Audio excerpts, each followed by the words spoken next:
Sa pagsisimula ng face-to-face classes sa bansa, isang panibagong hamon ang hinaharap ng ilang paaralan.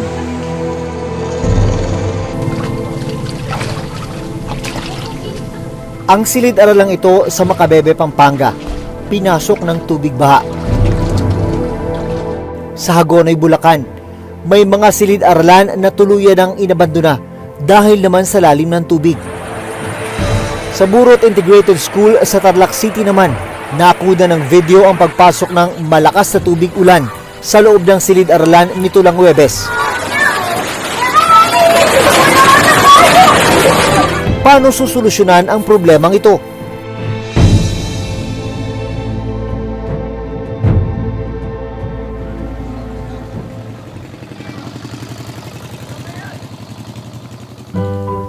Miyerkules ng umaga, maagang nag-aayos ng gamit ang grade 6 student na si Carla Lakap. Ngayon ay ikatlong araw ng face-to-face classes nila dito sa Macabebe, Pampanga.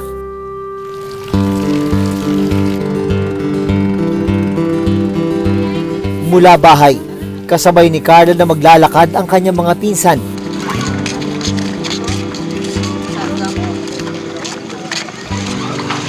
Tatlong dekada na lumubog sa baha ang lugar ni Carla. Kaya para makarating sa paaralan, sa mga makikitid na pilapil sila dumadaan.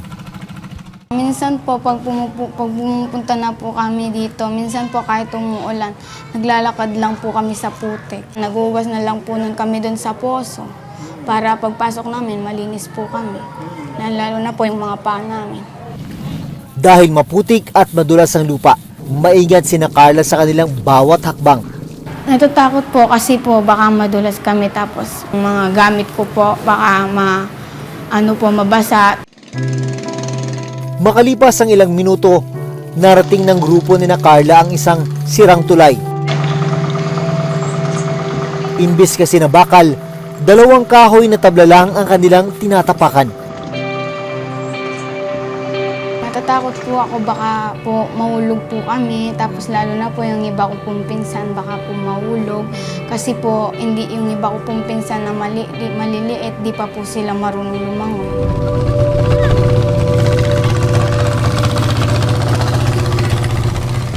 Ito yung bahagi na kinakatakot ng mga residente, hindi lang mga residente, mga estudyante, mga guro at iba pa na tumatawid dito. Ay, dito pag nagkamali ka, siguradong laglag ka doon. Problema, kung hindi ka marunong lumangoy, doon na papasok yung matinding peligro. At may nangyari na nga ganyang insidente dati. Ang ikinakatakot ni Carla, nangyari sa kanyang pinsan. Nahulog po siya doon sa butas ng tulay doon. Kasi po nasisira na po yun. Tsaka ilang kahoy na lang po yung nandoon. Kami lang po noon hindi pa po noon kami marunong lumangoy, kaya hindi po namin siya nasagi. Nung ginawa po namin, umuwi na lang po kami. Tapos nung pumunta po siya doon sa tulay, hindi na po siya nahanap.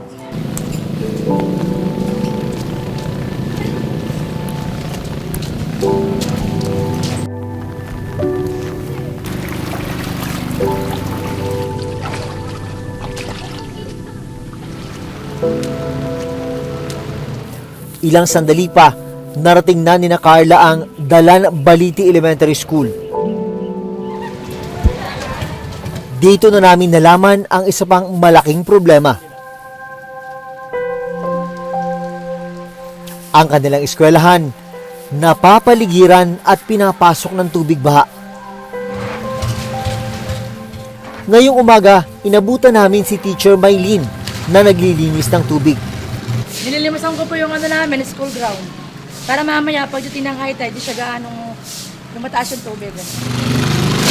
Mahirap din, kaya lang kasi medyo nasanay na din kami. Katulong ni Teacher Maylene sa paglilimas ng tubig, ang PTA President na si Aling Emily. Alas 6 pa po, nandito na ako para po wala pong masasakan. Kanina po yan, wala pong katubig-tubig yan. Umulan lamang po. Sino mag-aakala na ang lugar na ito dating school ground. 2019, napapakinabangan pa yan sa mga school activities. Diyan ginagawa yung kanilang flag raising ceremony. Pero tingnan nyo naman, wala ka na makitang lupa. Yan, intablado yan. Diyan ginagawa yung mga school program. Pero ngayon, hindi na mapakinabangan. Ang ibang mag-aaral, kinailangang sumakay ng bangka para makarating sa paaralan.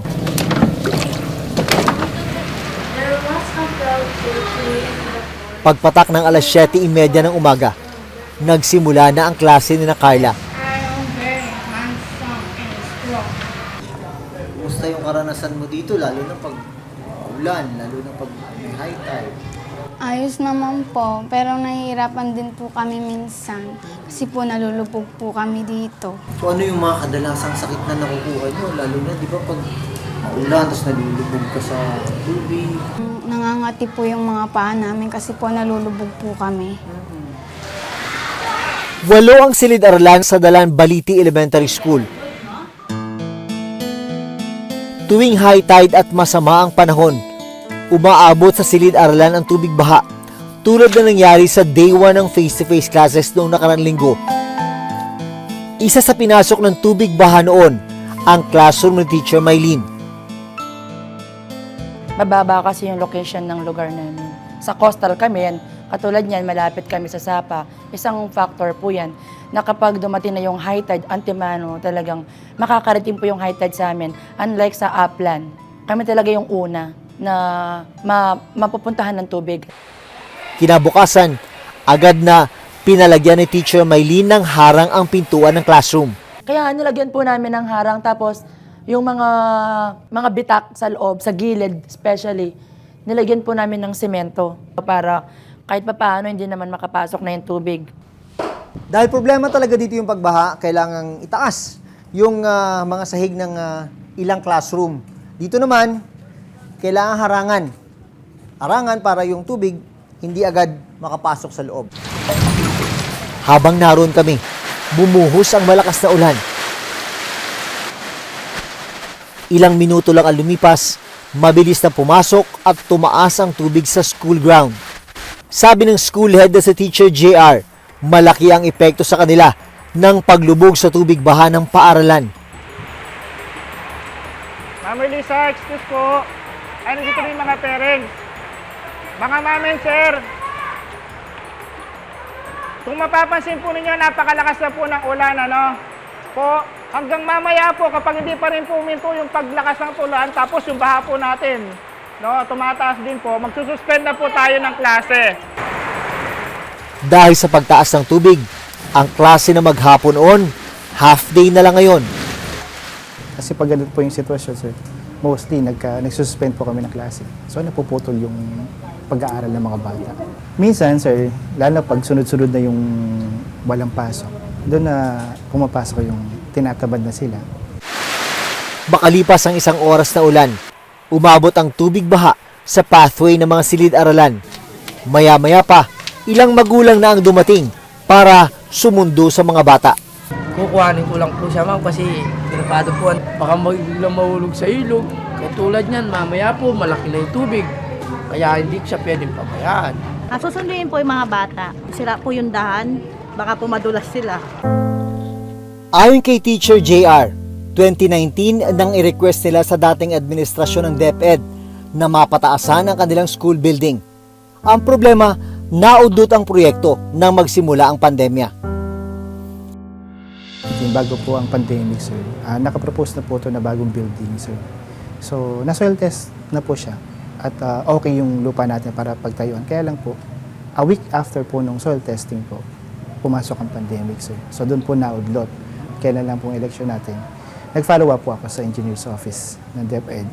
Ang sabi nga po sa akin, dahil bago ang administrasyon, so parang to follow, or kailangan natin ulit i-follow up yung propose para po sa school namin. Habang naghihintay na mapondohan ng eskwelahan, kanya-kanya munang diskarte at sakripisyo ang mga guro.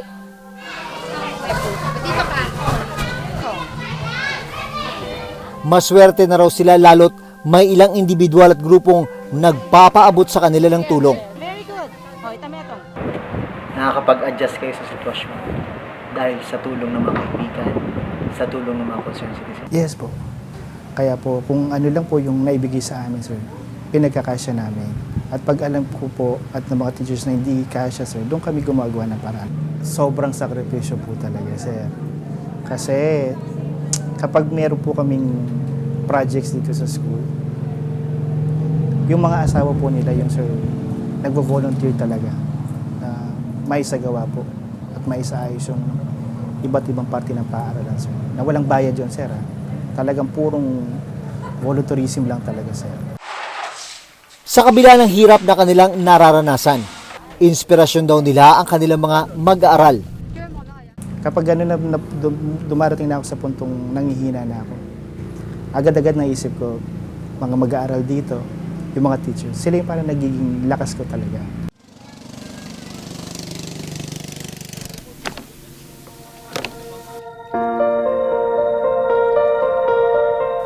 Dahil mataas na ang tubig nung tanghali, nagbangka na si Carla pauwi ng bahay. Hirap man, sabi ni Carla, patuloy siyang magtitiis para sa kanyang pangarap. Ano daw pangarap mo? Teacher po. Dito rin sa inyo? Dito po sa Dalan Baliti. Bakit gusto mo rito magturo din sa inyo kahit na ganyan ang sitwasyon? Opo, yun po yung gusto ko, yung makapagtapos po ako ng pag-aaral para matulungan ko po yung mga aking mga magulang.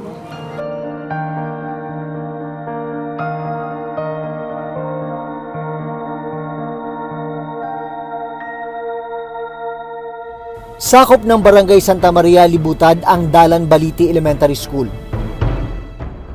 Sa land subsidence study ng National Economic Development Authority noong December 2020, tinukoy na ang pagiging malapit sa coastal area ang isa sa mga dahilan ng pagbaha sa Macabebe, Pampanga. Nagkaroon din daw ng pagtaas ng tubig sa dagat o sea level rise. Nagdulot din ng pagbaha ang tinatawag na land subsidence o pagbaba ng lupa sa lugar at ibang bayan sa Pampanga at Bulacan. Kasama na riyan ang bayan ng Hagonoy, Bulacan.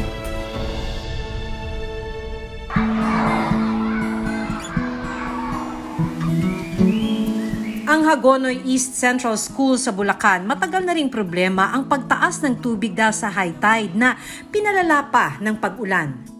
Katunayan, marami sa kanilang mga silid pinalubog ng tubig at hindi na magamit. Pag pumasok ka dito sa Hagonoy East Central School, talagang magugulat ka kasi makikita mo 6 na mga school buildings. Yung inabandona na, hindi na ginagamit, sana ay may 20 classrooms ito na nagagamit pa ng mga estudyante. Pero dahil hindi na nga nawawala yung tubig ba, hindi na magamit. Katunayan, ang sabi ng mga teacher dito, kung tayo lalakad sa bandang gitna ng tubig na to, aabot yung tubig hanggang sa bewang.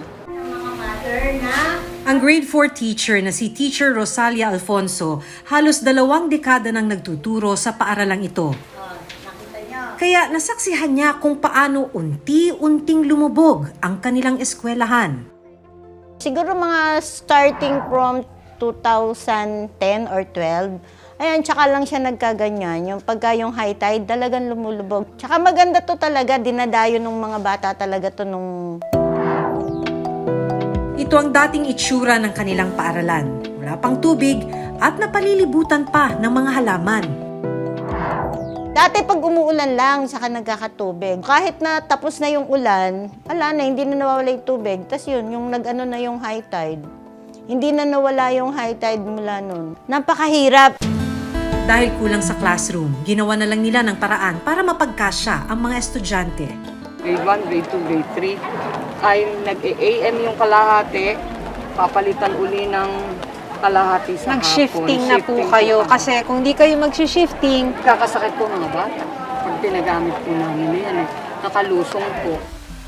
dati 7 classroom to para sa mga grade 6 students. Pero ngayon, na ipunan na ng tubig, putik, sisira na dahil nakatiwangwang, na sana ay napakikinabangan ng mga estudyante.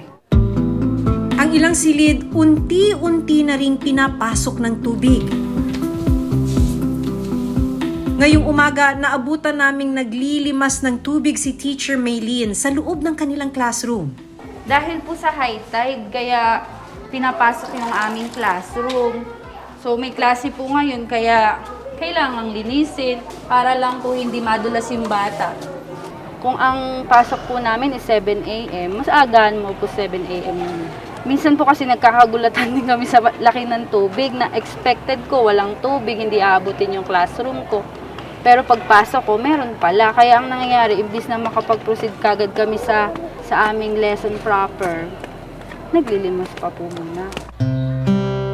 Dahil sa pabigla-biglang pagtaas ng tubig, nakataas ang mga gamit sa loob ng kanilang classroom. Araw-araw itong ginagawa ni na Teacher Maylene at iba pang guro ng eskwelahan. Isa sa mga estudyante ni Teacher Maylene sa grade 1 ang 6 na taong gulang na si Kyrie Faustino. Mula sa kanilang bahay, bahana ang dadaanan ng bata. Nakakabahan po. Baka po madulas po kami, malaking bato. Baka po mapatid kami. Good morning, grade 1. Ayan, so ready na bang pumasok ng ating classroom? Okay, sige, tumayo nga ng maayos. Okay, sige, unahin natin yung girls sa pagpasok, ha? Kwento ni Teacher Maylene, dating bodega ang ginagamit nila ngayong classroom. Pero dahil sa kakulangan, napilitan silang gamitin muna ito. Tuwing umaga po, kailangan buksan yung mga bintana para merong ventilation kasi wala kaming kuryente dito sa loob ng aming classroom dahil nga po laging high tide, yung outlet po namin inaabot. Tataas lang yung kamay kapag nandito, ha? Pag tinawag ni teacher, naiintindihan po ba? Okay, baba muna. Ito ang unang pagkakataon na makararanas ng face-to-face classes si Kyrie. Pero kahit ganito ang sitwasyon, pursigido pa rin siya sa pag-aaral. Gusto ko po kahit po meron ba pumapasok pa din po ako. Masarap po school po para matulungan yung ibang tao. Tapos tulungan po din ng mami. Tapos ng daddy. Sobrang may halong takot. Siyempre, iniiwan din namin sila sa mga eskwelahan nila. Hindi namin alam kung ano po yung nangyayari sa loob ng school. Yung iba-ibang sakit, halimbawa yung dengue, yung mga leptospirosis na yan. Sa hirap po ngayon ng buhay, ang hirap kumita ng pera tapos magkakasakit pa. Susunod, pasado alas 8 ng umaga nang magsimula ang klase ni na Teacher Maylene. Hindi pa man nagtatagal ang kanilang klase, biglang bumuhos ang malakas na ulan. Unti-unting pinapasok ng tubig ang classroom ni na Teacher Maylene.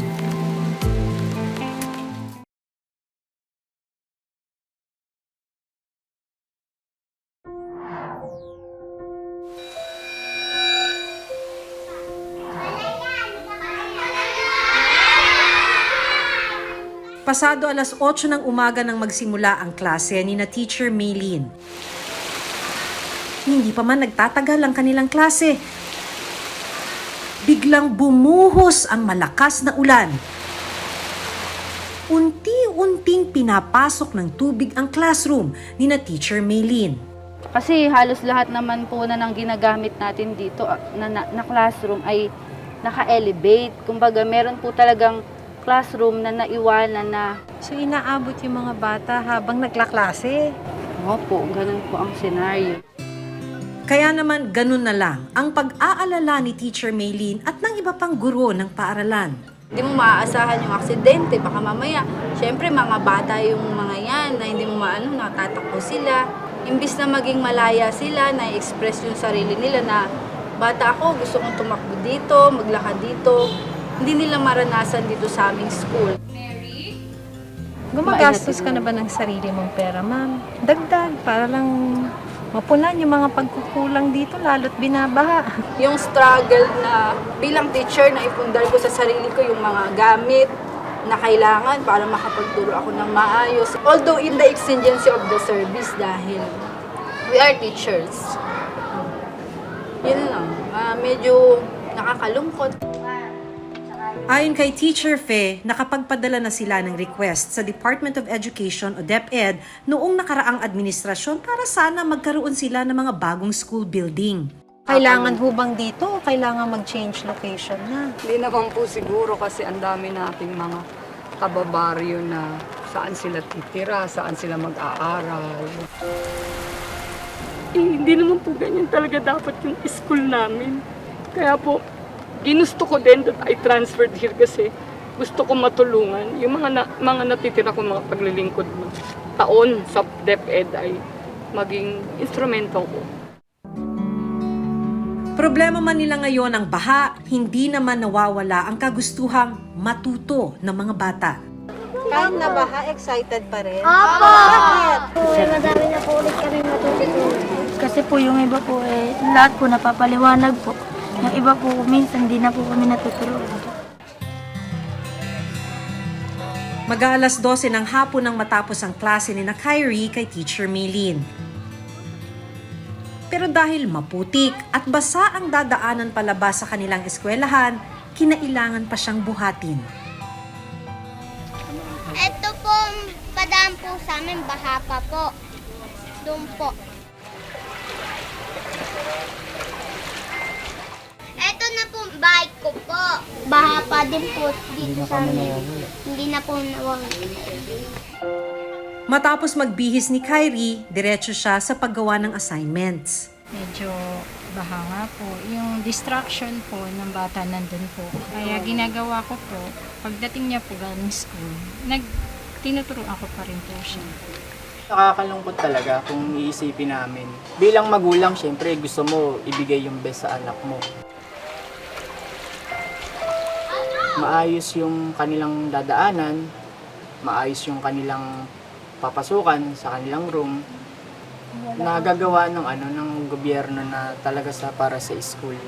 Yung wala akong kaba na anong mangyari sa aming anak. Sa datos ng Department of Education, nasa mahigit 24,000 ang bilang ng mga eskwelahan na bumalik na sa face-to-face classes, habang mahigit 29,000 ang nasa blended learning. Sa muling pagbabalik ng face-to-face classes matapos ang 2 taon ng distance learning, gaano ba kahanda ang gobyerno? Ginagawa po natin is we are coordinating with those LGUs, specifically yung mga prone sa baha at high tides, na kung pwede pong maisama po sa kanilang flood control ng ating mga paaralan. Ibang solusyon dyan would be relocation of our schools, which will entail talaga a lot of budget and of course land. Talagang long process po yan.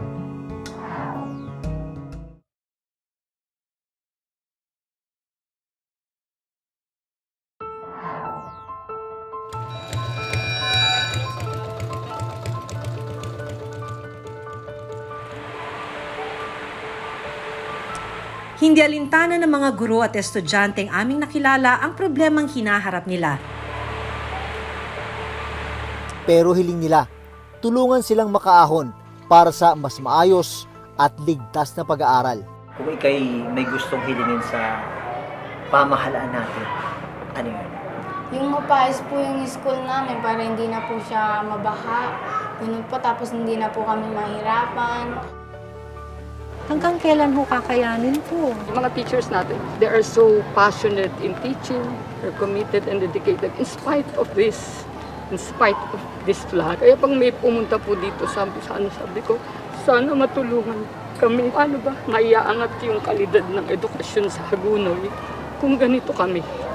Our battle cry is the quality of education in DepEd, and yet we have a situation like this. Hanggang sa susunod na linggo, ako si Maki Pulido. Ako si Jun Veneracion at ito ang Reporter's Notebook.